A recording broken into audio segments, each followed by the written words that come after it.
Hey guys, Jonathan from Stubmaster Reviews. Today I'm here to review the new horror comic book film, Hellboy. So Hellboy is actually a reboot of a film franchise based on the comic of the same name.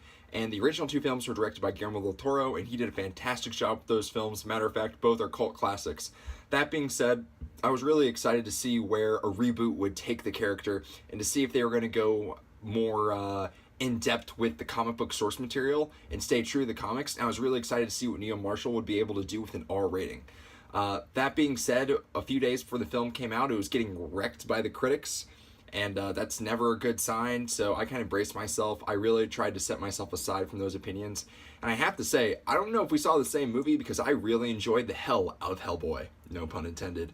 So the first thing I really enjoyed about this film is the cast, actually. David Harbour absolutely kills it as Hellboy, and then Ian McShane absolutely kills it as his dad, who's kind of in charge of the organization. But David Harbour really shines in this role. He's funny when he needs to be, he's sympathetic, and he really gives off the physical presence I think was needed for that role. Although there's a lot of prosthetics surrounding it, he definitely filled it out quite nicely. The second thing I really enjoyed about this film was its action. Its action was surprisingly inventive. There was one scene in particular where it involves three giants and it's one take. It's one of the most impressive action scenes I've seen all year. All the other scenes too are very balls to the wall. Everything's fun. It's always easy to follow the action. I don't understand how I heard some people saying that the action wasn't easy to follow.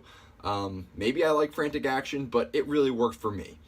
I also enjoyed the prosthetics in this film. Hellboy looks incredible. The monster designs are fantastic when they're there, and they do a really good job of just making these creatures feel real and on the frame.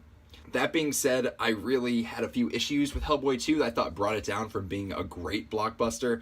Mainly the story and script. So the story is kind of all over the place. I mean, I did find myself caring about the characters by the end of the film. That being said, the road to where we were actually going was really difficult to see. The editing is really choppy throughout, and it seems like they were trying to blend like 5 or 6 storylines into one film, and none of them really got the screen time they deserved. I think that's because of creative visions and people wanting to go with different directions with the film. I heard that the film had a rough shoot. That being said, I'm reviewing the film as a film, and I can't really excuse anybody for that. Another thing I didn't particularly enjoy was sometimes the CG was a little unfinished looking. They were definitely stretching their budget in some areas because they were trying to really expand the scope of the film, and I applaud them for doing what they can. But, word of thumb for any film that doesn't have, like, the highest tentpole budget, don't try to, make a CG masterpiece like Framework without filling in the details. It just doesn't work that way. So overall, I really enjoyed Hellboy. Is it a perfect film? No. Its plot's messy, the script doesn't always work, and the editing is kind of wonky. But honestly, it's redeemed by a fantastic performance by David Harbour, as well as some awesome action scenes, and a sense of fun that, sometimes we don't see in a rated R film. Yeah, I forgot to say, this film's bloody as hell, so if you don't like that, steer clear, but for you gore fans out there, this is definitely a treat for you. That being said, I'm going to go ahead and give Hellboy a 3.5 out of 5 stars. If you want to go see something fun this weekend, definitely check it out. So guys, how'd you like the review? Did you love it? Did you hate it? Please let me know in the comments. Also, make sure to like this video and subscribe to our channel if you haven't already done so. You can also buy our merch at cafepress.com/Stubmasters. I'm Jonathan from Stubmaster Reviews. Have an excellent day.